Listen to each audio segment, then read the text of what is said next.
Okay, satu model X1. Power window dia semua dalam function elok. Driver side sahaja. Nak turun boleh. Nampak voltage ni. Untuk naik dia tak ada. Motor memang tak ada isu lah, sebab bila kita naik voltage memang tak ada. Okay, tadi kita check dekat motor, check daripada sana. Tapi kalau kita check kat sini pun sama je. Sebab kalau kat sana ada salah satu wire putus pun dia takkan boleh function salah satu tu, sama ada nak naik ataupun turun. Kat sini sebenarnya tak ada isu untuk wire putus. Dia lebih kepada isu body domain control ni yang bermasalah. Sebab dalam control unit ni yang akan control sama ada nak naik ataupun turun. Sebab switch akan control by link. Limbas akan bagi signal dekat BDC ni lah. BDC ni akan tentukan relay tu nak operate untuk naik ataupun turun.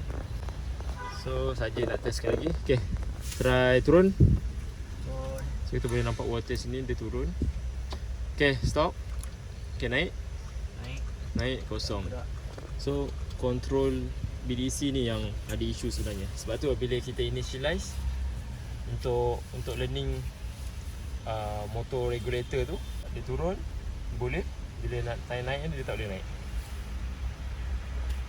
So kalau kita boleh tengok kat sini, ini yang kita nampak ni adalah BDC. Fuse dia satu. BDC ni akan tentukan lah dia nak jadi kat sini positif ataupun negatif. Untuk turun dan naik, dia terbalikkan polariti sahaja. Betul? So switch dia dekat sini. Ni switch dia. Switch sekarang semua function. Dia akan control communication antara BDC dengan master switch adalah melalui K-link.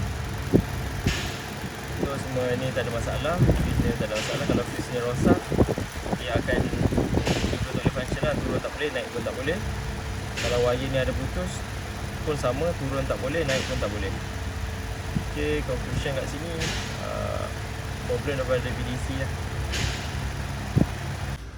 Okay, so conclusion untuk kereta ni, sebab tu kadang-kadang bila guna scanner tak semestinya yang tak ada fault tu bukan tak ada masalah, ada masalah. Tapi kita kena confirmkan balik lah dengan actuation test tu. Kita boleh test pakai test plan dia. So kita boleh hidupkan set power window tu.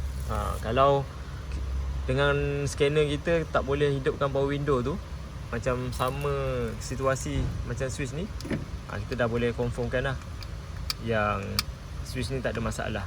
Dia berpunca daripada control unit tu sendiri.